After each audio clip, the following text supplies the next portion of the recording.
Nous vous disons aussi merci pour votre présence en ces lieux. Alléluia. Nous disons aussi merci au Seigneur qui a voulu nous utiliser comme son instrument. Nous avons besoin de sa parole. Ce n'est pas vous qui avez besoin de la parole de Dieu ce matin. Je suis le premier qui a besoin de cette parole. Alléluia. Alléluia. Parce que la parole de Dieu donne la vie. La parole de Dieu guérit. Et la Bible nous dit que ta parole est une lampe à mes pieds et une lumière qui éclaire mon sentier. Donc la parole de Dieu nous éclaire. Nous qui avons besoin d'aller loin avec le Seigneur, nous avons besoin d'être éclairés par la parole de Dieu. Alléluia. C'est pourquoi ce matin je te demande d'être attentif. Je veux que tu retiennes ne fût-ce qu'un mot de ce que le Seigneur va te dire. Tu n'es pas venu écouter le message pour quelqu'un d'autre. Alléluia. Alléluia. Tu n'es pas venu écouter les messages pour condamner quelqu'un, mais tu es venu écouter le message pour le mettre en pratique. Alléluia. Sans plus tarder, nous allons lire notre texte de l'année. Nous voulons rappeler encore la pensée de l'année. Le Seigneur nous a dit que cette année, c'est une année de percée, une année d'élargissement. De percée et d'élargissement. Alléluia. Alléluia. Donc, cette année, nous devons nous élargir. S'élargir, c'est augmenter des volumes. Alléluia. S'élargir, c'est occuper le plus d'espace possible. Nous sommes dans Genèse chapitre 26. Nous lirons le verset 22 jusqu'au verset 24. Je ne sais pas si quelqu'un peut ouvrir sa Bible.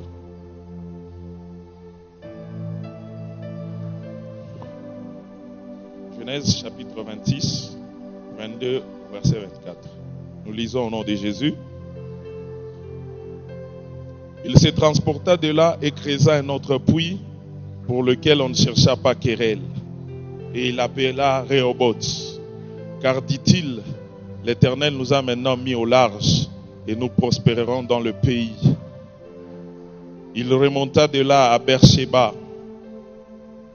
L'Éternel lui apparut dans la nuit et dit, je suis le Dieu d'Abraham, ton père, ne crains point, car je suis avec toi. Je te bénirai et je multiplierai ta postérité à cause d'Abraham, mon serviteur. Nous acclamons la parole de Dieu.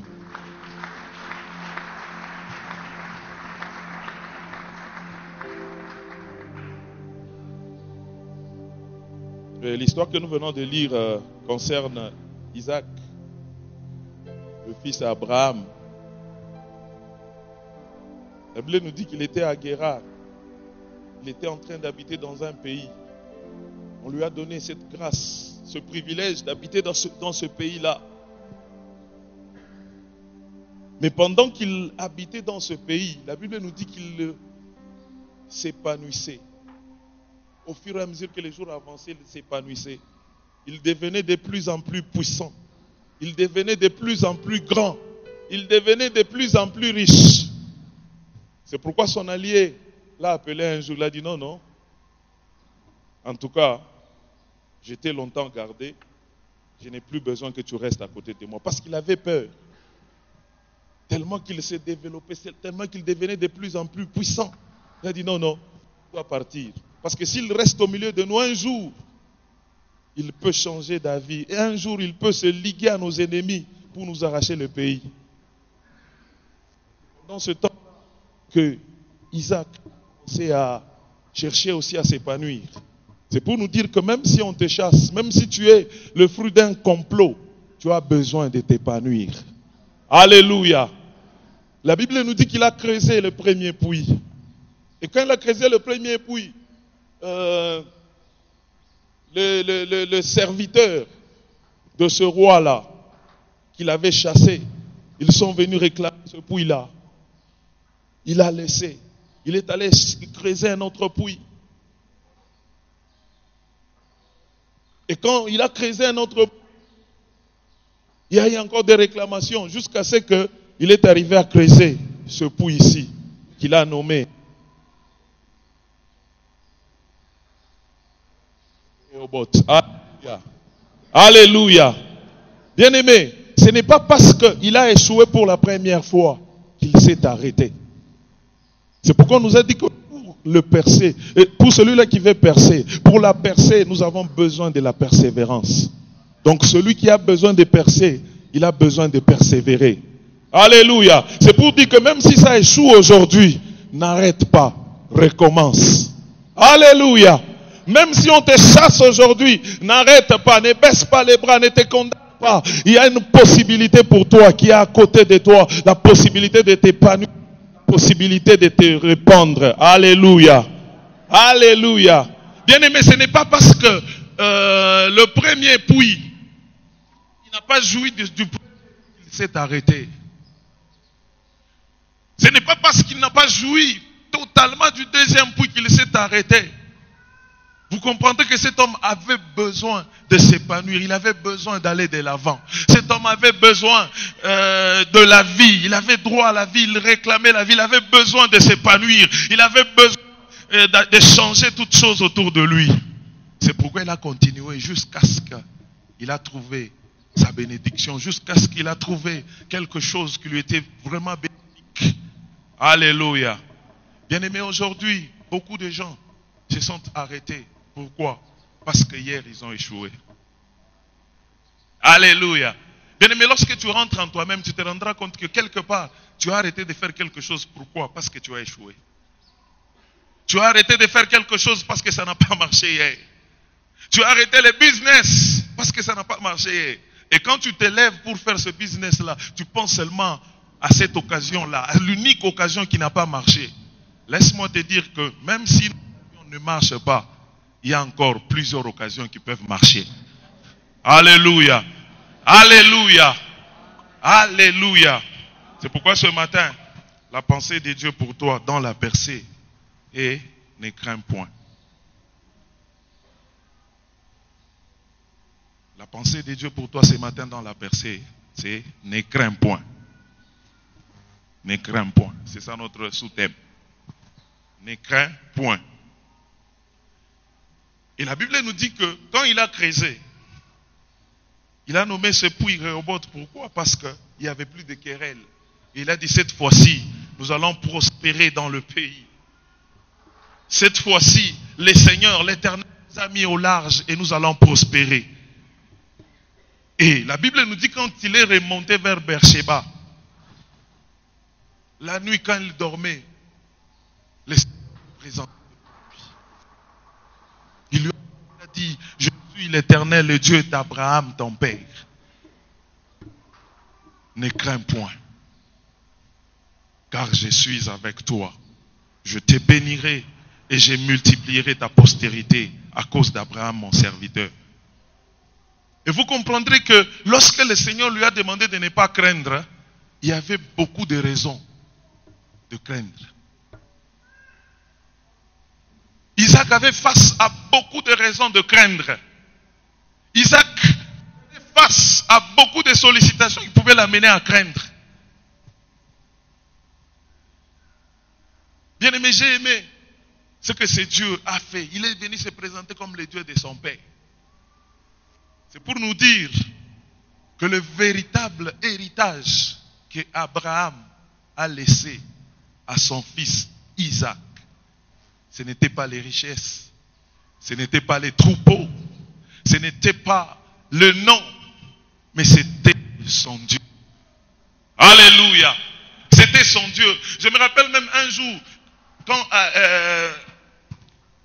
Jacob était chez son beau-père, et quand il sortait avec beaucoup de richesses, il a dit, n'eût été les dieux que j'ai pris, j'allais sortir même bredouille. Isaac aussi, à son tour, il a laissé un meilleur héritage à son fils Jacob. Et c'est pourquoi ce Dieu-là est venu se présenter devant lui. Et quand il s'est présenté devant lui, il a compris que même si j'ai tendance à craindre, comme c'est Dieu, il a marché avec mon père. Il a accordé les succès à mon père. Et si Dieu m'a dit qu'il est avec moi, je n'ai plus raison de craindre. Et c'est la même parole que le Seigneur te donne ce matin. S'il a marché avec Abraham, il a marché avec Isaac, il a marché avec Jacob, il leur a dit, ne craignez point. Ce matin, il te dit, ne crains point. Il est le même, il n'a pas changé. Bien aimé, le pasteur nous avait dit que dans la Bible, ne crains point revient à peu près 365 ou 66 fois. C'est pour nous dire que chaque jour de ta vie a un ne crains point. Alléluia. Chaque jour de ta vie a un ne crains point. Et quand tu te lèves, tu as beaucoup de défis qui sont devant toi. Tu as tant à craindre. Mais laisse-moi te dire que pour ce jour, il y a un ne crains point. Alléluia. Bien-aimé, la crainte, c'est normal. C'est une émotion qui arrive normalement dans la vie de quelqu'un. Quand tu es suite à une certaine idée, une idée peut monter dans ton cœur là. Et cette idée-là t'effraie. Et ça produit la crainte en toi. Ça produit la peur en toi. Et quand tu regardes le danger qui est en train de venir, tu as tendance toujours à avoir peur. Tu as toujours tendance à avoir crainte. Et lorsque tu essayes de réfléchir sur ton avenir, tu te rends compte que ça t'échappe, ça échappe à ton contrôle. Il n'y a aucune garantie pour cela. Tu as peur. Et lorsque tu te lèves pour faire quelque chose, et que cette chose ne marche pas, bien que tu as conjugué tous les efforts, bien que tu as mis tous les moyens en jeu, et que la chose ne marche pas, vous verrez que ce sentiment qui va monter, c'est un sentiment de peur. Et lorsque tu évolues dans un environnement où tu regardes, tu observes que tout le monde ne réussit pas. Que tout le monde ne réussit pas. Lorsque tu regardes même dans ta famille, tu te rends compte que ceux-là, tes aînés là, ne réussissent pas. Tes aînés là, il y a quelque chose de commun en eux qui les amène à ne pas réussir. Tu te dis que tu as peur parce que tu te dis que tu es le prochain. Tu as peur parce que tu te dis que tu es peut-être la prochaine. Lorsque tu regardes ton environnement là, tout le monde ne réussit pas. Tu as cette tendance-là à avoir peur. Et c'est normal que tu aies peur. C'est normal que tu aies peur. Je pense, après tous ces événements qu'il a vécus, il était avec son allié l'a chassé. Il a commencé à se débrouiller. L'ennemi est venu réclamer les fruits de son travail. Et à cette occasion-là, Isaac ne pouvait qu'avoir peur. Il s'est dit non, je ne sais pas là où je vais. D'où je viens, je connais les réalités d'où je viens, je connais. Ça n'a pas été facile. Ça a été compliqué. Il peut extrapoler pour dire que sûrement la même situation m'attend demain. La même situation m'attend là où je vais. Et c'était tout à fait normal qu'il ait peur. Pourquoi? Parce qu'il est passé en revue de tous ces événements qu'il a reçus. De tous les événements qu'il a pu endurer. Et quand il est passé en revue, il ne pouvait qu'avoir peur. Alléluia. Alléluia. Bien aimé, la même situation. Les disciples aussi ont vécu la même situation. Dans Matthieu 8, 23 à 26. Les disciples étaient dans une barque. Et la Bible nous dit que Jésus-Christ dormait dans la barque. Et quand ils étaient dans la barque, ils ont vu les flots de la mer qui étaient agités par la tempête.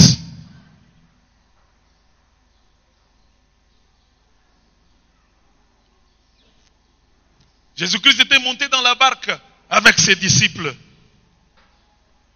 Et au milieu de la mer, il y a une grande tempête qui s'est levée et Jésus-Christ dormait. Et la Bible nous dit que les disciples avaient peur. Ils avaient peur. Pourquoi? Parce que les réalités auxquelles ils faisaient face, c'était des réalités affreuses. C'était des réalités aux conséquences périlleuses. Donc la mort était à leur porte. La mort était à leur porte. Ils étaient incertains de cet événement. Pourquoi? Parce que la situation était secouée. Ils étaient secoués. Ils n'avaient pas d'issue. Et c'était tout à fait normal qu'ils aient peur. Et la Bible nous dit qu'ils ont eu peur. Et quand ils ont eu peur, ils ont crié vers Jésus. Donc c'est pour nous dire que si les choses ne marchent pas, tu auras tendance à avoir peur. Et lorsque les choses n'évoluent pas autour de toi, tu auras tendance à avoir peur. Lorsque tu as investi, tu es incertain de ton investissement, tu auras tendance à avoir peur. Pour celui-là qui travaille, quand il réfléchit, tu verras que il a tendance à avoir peur parce qu'il s'est dit que tous ceux-là qui perdent le boulot, ils ne sont pas différents de moi. Un jour ou l'autre, je peux le perdre. C'est pourquoi la peur est toujours en train de gagner du terrain. Pourquoi? Parce qu'on est incertain. Pourquoi? Parce qu'on ne maîtrise pas ce qu'on a, on est appelé à maîtriser. Pourquoi? Parce que les choses n'évoluent pas comme on attendait. Pourquoi? Parce qu'on n'atteint pas les objectifs qu'on s'était fixés. Pourquoi? Parce que les efforts qu'on conjugue ne produisent pas grand-chose.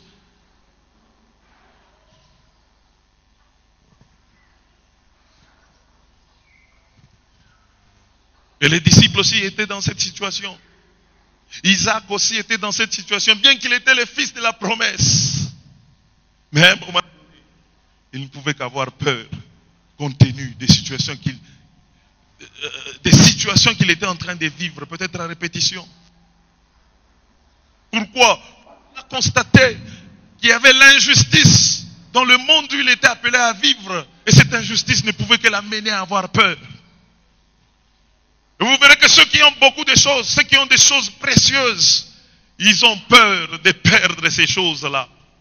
Ceux qui ont amassé beaucoup d'argent, ils ont peur de perdre l'argent qu'ils ont amassé. Et c'est pourquoi, dans cette situation, dans une situation comme la nôtre, le Seigneur te dit, n'aie pas peur. Alléluia. Et quand tu regardes le calendrier, nous sommes à la fin du 4e mois. Mais le Seigneur m'a parlé de la percée. Est-ce que la percée va venir? Est-ce que je veux vivre la percée? Est-ce que la percée, l'idée de la percée m'était adressée à moi ou à une autre personne? Et la peur commence à monter. Laisse-moi te dire ce matin que cette idée de la percée te concerne. Alléluia. N'aie pas peur, tu dois percer. Alléluia. Même si les indices sont encore, les indicateurs sont encore au rouge, laisse-moi te dire que tu vas percer. Alléluia. N'aie pas peur, tu vas percer. Même si au lieu de connaître une croissance petite soit-elle, mais tu as connu une décroissance, que cette décroissance ne t'amène pas à paniquer. Alléluia. N'aie pas peur, parce que cette décroissance, elle est passagère. Et la parole de Dieu, elle est plus puissante que la parole d'une quelconque créature. Alléluia. La parole de Dieu est plus puissante que la parole de la communauté internationale. Et la parole de Dieu est plus puissante que celle des analystes aguerris. Alléluia. Alléluia. C'est pourquoi j'ai toujours dit que même si tout le monde dit le contraire de ce que Dieu a dit, c'est Dieu qui a raison. C'est pourquoi ce matin, elle te dit, ne crains point. Je veux que tu le dises avec moi, ne crains point. Alléluia. Je veux que tu le dises avec moi, ne crains point. Bien aimé, lorsque le Seigneur te dit ne crains point, ce n'est pas pour te flatter. Lorsqu'il te dit ne crains point, il a déjà le contrôle de toute la situation. Et lorsque le Seigneur te dit ne crains point, il sait déjà ce qu'il fait. Et lorsque le Seigneur te dit ne crains point, il sait déjà ce qui t'attend. Alléluia. Le Seigneur n'est pas comme les animateurs. Hein. Tu peux être un boxeur là. Il se rend compte que tu es faible. Mais il t'encourage quand même. Alléluia. Donc il t'encourage, mais il est incapable de t'aider. Tu es en train de jouer contre une équipe forte, en train de jouer contre une équipe faible. Les animateurs sont là, en train d'encourager la petite équipe, incapable d'aider. Il ne se limite pas seulement à t'encourager, il vient t'aider pour que tu vives ce qu'il te demande de faire. Tel que je l'ai dit, après un certain nombre d'événements, c'est tout à fait normal que la crainte puisse augmenter. Maintenant, lorsque le Seigneur te dit, ne crains point, pour que cette crainte ne puisse pas gagner du terrain, vous verrez que l'ennemi principal de notre destinée, c'est la crainte, la peur. Il y a des gens qui ont arrêté de poser des actions à cause de la peur. Ils disent non, si j'investis avec mon argent, je risque de perdre. Il a la peur de perdre, c'est pourquoi il garde ça.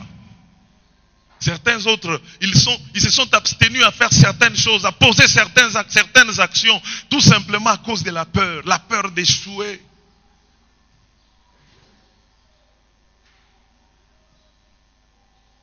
Il y a aussi des frères qui sont restés célibataires endurcis, tout simplement à cause de la peur d'échouer.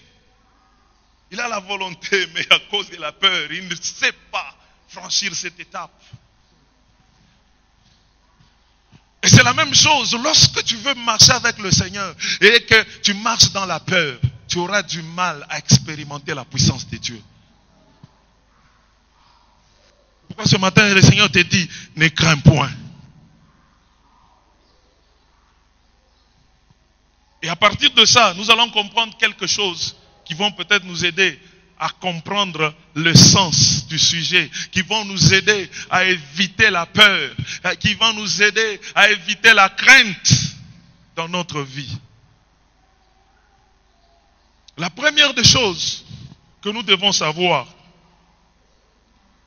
nous devons identifier la source de notre assurance. Nous devons identifier la source de notre assurance. Vous verrez qu'il y a des gens qui sont assurés à cause du compte en banque peut-être. Il peut venir à l'église, mais son assurance est basée sur son compte en banque. C'est pas mauvais. Alléluia. Alléluia. Quelqu'un aussi, une fille peut se tenir debout, elle se dit non, moi j'aurai les mariages. Pourquoi? Parce qu'elle compte sur sa beauté. Elle s'est dit non, avec cette beauté, sûrement, je vais avoir le mariage. C'est bien. C'est bien. Quelqu'un aussi, il peut venir à l'église bien qu'il prie, mais il se dit non, à cause de mon intelligence, je n'échouerai jamais. C'est son intelligence qui est la source de son assurance. C'était sa beauté qui était la source de son assurance. Pour l'un aussi, c'est bien son argent, son compte en banque qui est la source de son assurance. Mais ces jours-là, Isaac, quand il marchait, quand il est sorti, il avait beaucoup de biens, il était puissant. Il avait beaucoup d'argent. Mais ces jours-là, ce qui faisait son assurance, ce n'était pas l'argent qu'il avait. Ce qui faisait son assurance, ce n'était pas les troupeaux qu'il possédait, mais ce qui faisait son assurance, c'était le Dieu de son père qui lui est apparu. Alléluia. Bien-aimé, quelle est la source de ton assurance? Quelle est la source de ta conviction? Quelle est la source de ta force? Bien-aimé, si la source de ta force est identique aux autres, tu vas passer comme les autres. Si la source de ton assurance, c'est les biens, c'est les créatures, tu vas passer ensemble avec ces créatures-là. Tu vas passer ensemble avec ces biens-là. Mais si la source de ton assurance, c'est Dieu, laisse-moi te dire que tu ne passeras pas. Pourquoi la Bible nous dit que les cieux et la terre passeront, mais la parole de Dieu ne passera pas. Le ciel et la terre passeront, mais mes paroles ne passeront point. Si tu t'accroches aux choses du ciel, tu passeras avec le ciel. Si tu t'accroches aux choses de la terre, tu passeras avec la terre. Mais si tu t'accroches à la parole de Dieu, tu ne passeras pas. Alléluia! Alléluia! C'est pourquoi, même si tu possèdes les biens, que cela ne soit pas la source de ton assurance. Que la source de ton assurance soit le Dieu qui t'a donné ces biens-là. Alléluia! Parce que si tu les possèdes, si tu l'as tel qu'il te l'a donné, même si tu les payes, il te le donnera encore. Il te les donnera encore. Alléluia. Mais si ta source d'assurance, c'est ces biens-là, si ces biens passent, tu seras le plus grand malheureux. C'est pourquoi ceux qui ont Dieu en eux, même s'ils perdent, ils glorifient même le Seigneur. Ils rendent grâce au Seigneur, même dans les mauvais moments. Ils rendent grâce au Seigneur parce qu'ils le savent que c'est le Seigneur qui va changer toutes les choses.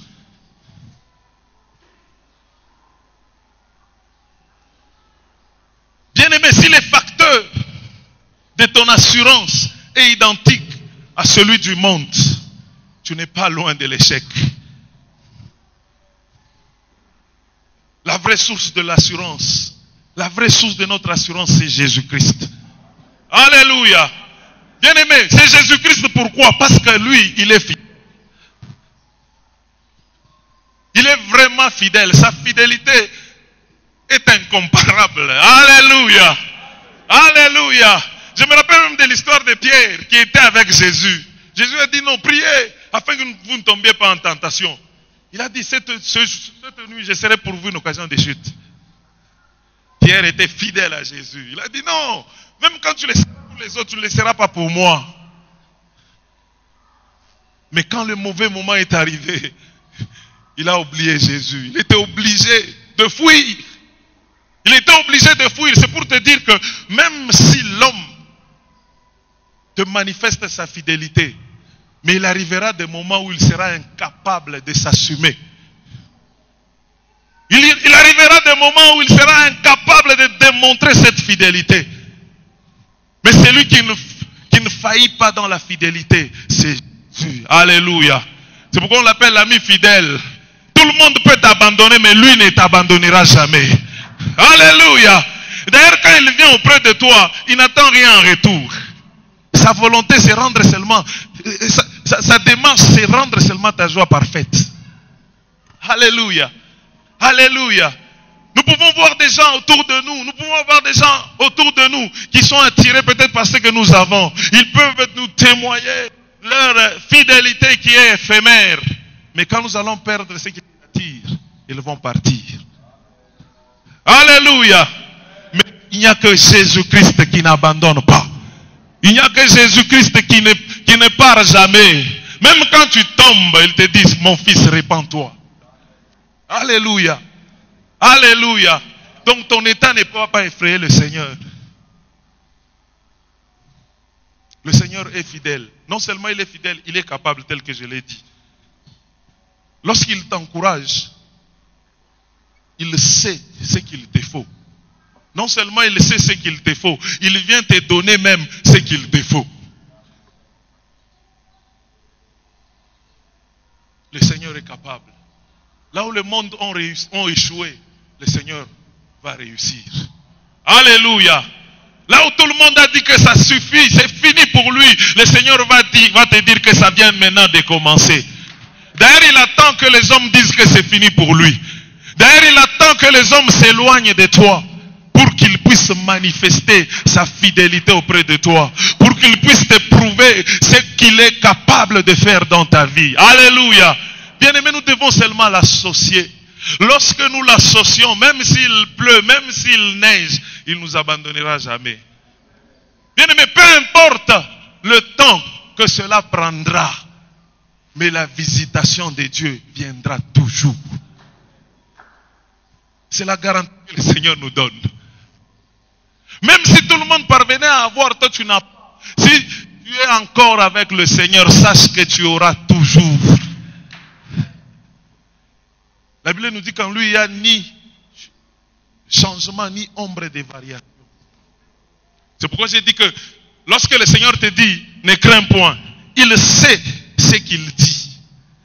Et il sait ce qu'il fait.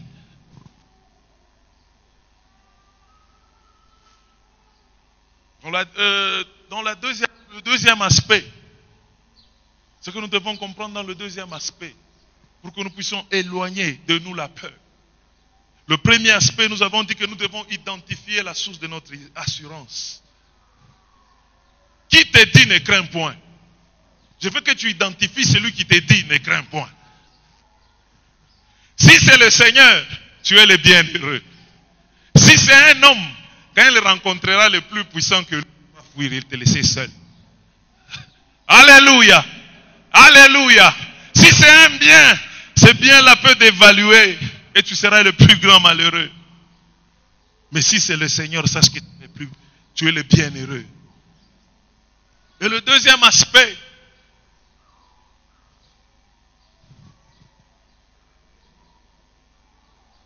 nous devons changer notre perception. Nous devons changer notre perception. Et par moments, c'est ça, c'est la perception qui empêche à certaines personnes de pouvoir avancer. C'est la perception que nous avons qui entretient une vie de peur. C'est la perception que nous avons qui entretient une vie de crainte. Par exemple, tu es chrétien. On t'a déjà parlé de la puissance du Seigneur. Tu as la même perception que ceux qui ne connaissent pas le Seigneur en ce qui concerne notre pays. C'est bon. Ce pays ici, en tout cas, ça ne se développera jamais. Change ta perception ce matin. Alléluia. Parce que ce qui a été déclaré impossible devant les hommes est possible devant Dieu. La situation que tu es en train de vivre, tu n'es pas la première personne à la commencer. Il y a des gens qui ont vécu cette situation que le Seigneur a délivrée. Il y a des gens qui ont vécu cette situation que le Seigneur a visité. C'est pour te dire que, bien-aimé, change ta perception. Le Seigneur est capable de changer.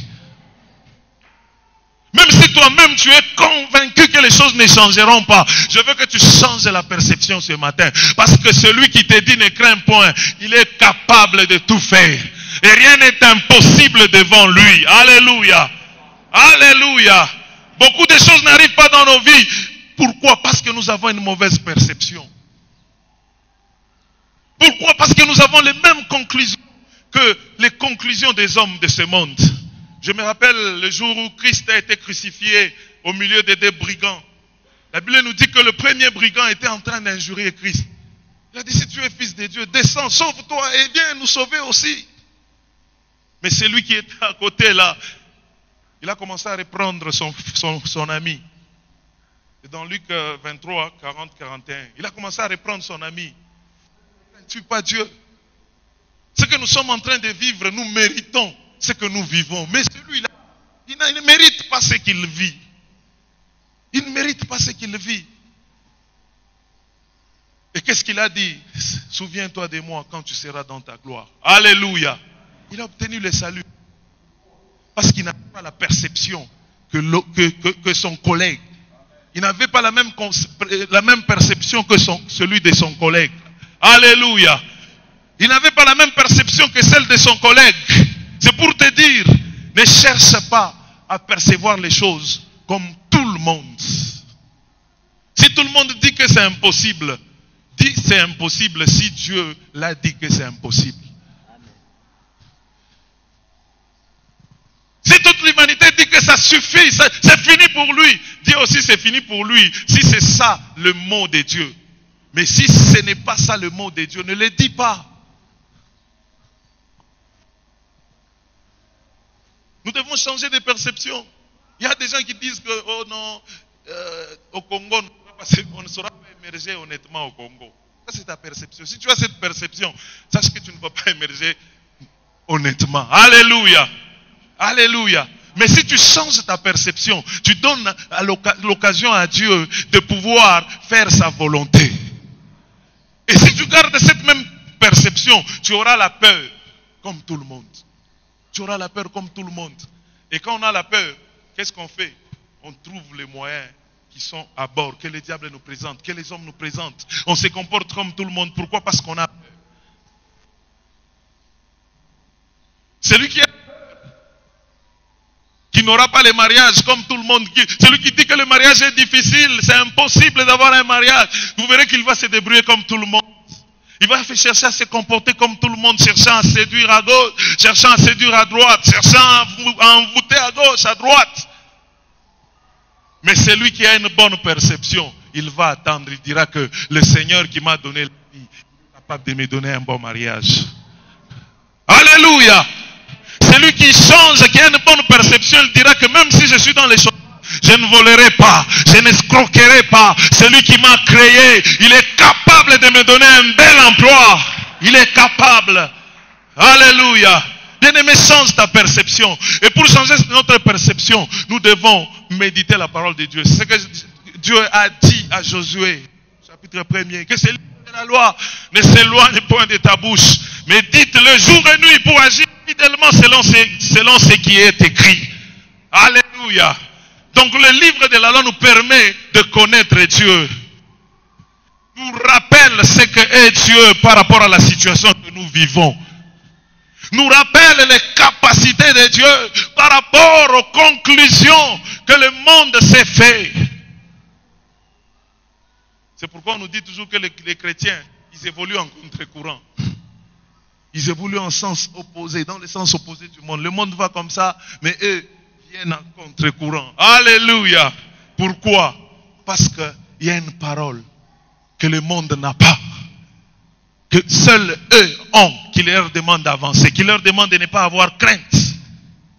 C'est pourquoi la Bible nous dit que ceux du peuple qui connaîtront leur Dieu, ils agiront avec fermeté. Lorsque tu connais Dieu, même ta perception sera une bonne perception. Bien-aimé, lorsque tu connais Dieu, tu ne seras pas dans les cafouillages. Alléluia. D'habitude, le fruit du cafouillage, c'est le manque de la connaissance de Dieu. Bien-aimé, si quelque chose est à moi, je n'ai pas besoin de me battre pour ça. Je n'ai pas besoin de me cafouiller pour ça. Je n'ai pas besoin de pécher pour avoir ce que Dieu a réservé pour moi. Alléluia. Si je suis sûr que c'est ma chose, je vais attendre cette chose-là. Et cette chose arrivera au moment fixé par Dieu lui-même. Alléluia. Alléluia. Bien-aimé, change ta perception. Le fils prodige est quelque part en train de souffrir. Mais à un moment donné, il s'est arrêté. Il a réfléchi, il a changé sa perception. Il a dit non, non. Ce que j'ai vu ici, je ne le mérite pas. Même si je suis un esclave dans la maison de mon père, la situation d'un esclave dans la maison de mon père est de loin supérieure qu'à la situation que j'ai vue. En tout cas, j'ai droit à la vie. Je dois rentrer dans la maison de mon père juste pour occuper même la vie d'un simple serviteur. Mais il a été surpris d'être réintégré. Alléluia. Alléluia. Bien-aimé, c'est ce qui nous manque aussi. Tu es sûr que tu es déjà tombé. Tu es sûr que tu fais les choses qui ne plaisent pas au Seigneur. Bien-aimé, change de perception. Même si tu es tombé, alléluia, tu n'es pas condamné à rester là où tu es tombé. Même si tu as échoué, tu as déçu, tu n'es pas condamné à rester là où tu as déçu. Tu peux te relever et le Seigneur va te réintégrer. Les choses vont changer. C'est pourquoi le Dieu nous dit, ne pensez plus aux événements passés. Voici, je vais faire une chose nouvelle. Elle est sur le point d'arriver. Je mettrai un chemin dans le désert. Donc là où les hommes ont dit que c'est impossible, le Seigneur va rendre cela possible. Et quand le Seigneur le fera, le monde entier dira que ça, c'est les doigts de Dieu. Alléluia. Alléluia. Bien-aimés, nous devons changer notre perception. Et la troisième des choses que nous devons faire pour éviter aussi cette peur, c'est élargir l'espace de notre tente. C'est étendre nos limites. Nous devons élargir l'espace de notre tente. Nous devons étendre nos limites. Je prends l'exemple d'un tank là. On a un tank ou bien on a une rivière là. On demande à chacun d'aller puiser de l'eau dans sa rivière. Vous verrez que chacun fera en fonction. Celui qui a besoin de construire, il viendra avec un camion citerne. Alléluia. Mais celui qui a soif parce qu'il vient de manger un manioc, il ira avec un verre d'eau. Cependant, la capacité de la rivière, elle est limitée. Mais toi, tu utilises seulement le contenu, et le contenant plutôt, que tu as entre tes mains. Toi, tu utilises seulement le récipient que tu as entre tes mains. Ça ne veut pas dire que si le Seigneur... Alléluia. Alléluia. Bien-aimé, c'est la mesure que tu t'es servi. Je te demande d'élargir, d'étendre tes limites. S'il agit faiblement avec toi, avec l'autre, il agit très puissamment. Pourquoi? Parce qu'il a déjà étendu ses limites. Parce que son récipient est très grand. Parce que son récipient est très grand. Ne conclue pas en fonction de ce que tu vis. Ce que tu vis, il y en a qui vivent mieux. Parce qu'ils ont appris à étendre leurs limites. Parce qu'ils ont appris à élargir l'espace de leur tente. Ésaïe 54, verset 2. Élargis l'espace de ta tente. On déploie les couvertures de ta demeure. Ne retiens pas. Allonge tes cordailles et affermis tes pieds. Nous devons élargir l'espace de notre tente. Nous devons étendre nos limites. Donc dans la connaissance de Dieu, tous les jours qui passent, nous devons étendre notre limite par rapport à la connaissance de Dieu. Et certaines choses, nous ne parvenons pas à les vivre parce que nous avons une petite connaissance de Dieu. Parce que nous avons la connaissance limitée de Dieu. Nous avons la connaissance limitée de Dieu. C'est cette connaissance limitée de Dieu qui nous amène à vivre les actions limitées. Et ces actions limitées engendrent des peurs, des craintes. C'est pourquoi aujourd'hui, tellement qu'on est limité, on critique tout le monde. Alléluia. Alléluia. On critique tout le monde. Si tu fais ce que moi je suis incapable de faire, je commence à te critiquer. Si toi tu as limité Dieu, laisse au moins les autres qui n'ont pas limité Dieu à vivre plus que ce que toi tu vis. Si toi tu as limité Dieu, laisse au moins ceux qui ont étendu leurs limites dans la connaissance de Dieu à avoir des résultats qui te dépassent. C'est pourquoi à cause de cette faiblesse qui a engendré la peur, on commence à discuter tout le monde, on commence à condamner tout le monde. Si je suis incapable de prier pour un malade, pour une guérison instantanée d'un malade, celui qui le fait, je le condamne, je dis non, ça ne vient pas de Dieu. Non frère, toi tu l'as limité, lui il ne l'a pas limité. Alléluia, alléluia. Étendons nos limites, élargissons l'espace de notre tente. Le Seigneur veut faire de grandes choses dans notre vie, mais il veut que nous puissions étendre ces limites-là. Nous devons transcender les erreurs, les échecs du passé. Et vous verrez que c'est à cause des échecs que nous avons connus que nous avons des limites. À cause des déceptions que nous avons vécues dans la vie, nous avons des limites. À cause des ratés que nous avons dans nos vies, que nous avons connus dans nos vies, nous avons nos limites. Bien-aimé, le Seigneur nous demande d'étendre nos limites. Ce n'est pas parce que tu as échoué hier que Dieu va t'utiliser toujours dans la même dimension là. Le Seigneur veut t'utiliser grandement aujourd'hui. Il demande seulement que tu étendes tes limites. Donc, comprendre jusqu'où la capacité de Dieu peut aller. Comprendre jusqu'où Dieu peut toucher, jusqu'où Dieu peut transformer des vies, jusqu'où Dieu peut changer des situations.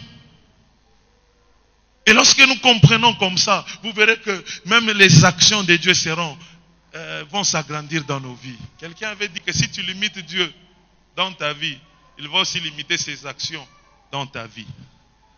Alléluia. Bien-aimés, ne limitons pas Dieu. Élargissons l'espace de notre compréhension. Et lorsque Dieu permet que tu évolues dans un environnement de compromission, sache qu'en toi, il y a quelque chose qui peut t'aider à faire la différence. Sache qu'en toi, il y a quelque chose qui peut faire la différence. C'est pourquoi la Bible nous dit, il a placé devant nous, il nous a mis devant un choix. Il a placé la vie d'une part et la mort de l'autre. Il nous demande de choisir la vie.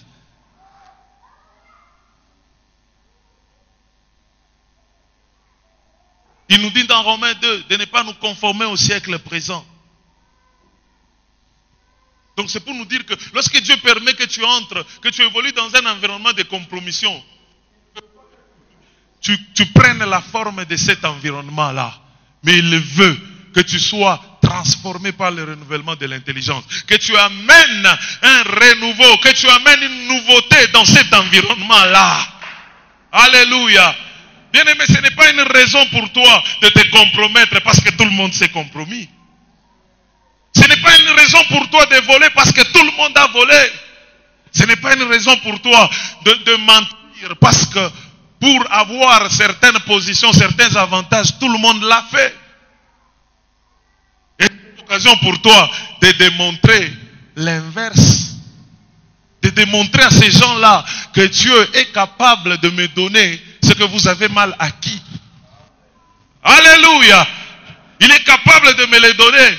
C'est pourquoi il nous demande de ne pas nous conformer au siècle présent. Même si notre environnement admet le péché, nous ne devons pas pécher ensemble avec notre environnement. Pourquoi? Parce que nous sommes différents de tout le monde. Pourquoi? Parce que le Dieu qui vit en nous, le Dieu qui marche avec nous, il est capable, il est différent du Dieu de ce monde. Pourquoi? Parce que le Dieu qui marche avec nous, qui nous a promis des choses, c'est celui-là qui a créé toutes choses. Alléluia. Bien-aimé, pour accomplir sa pensée, il est capable de commencer quelque chose de nouveau avec toi.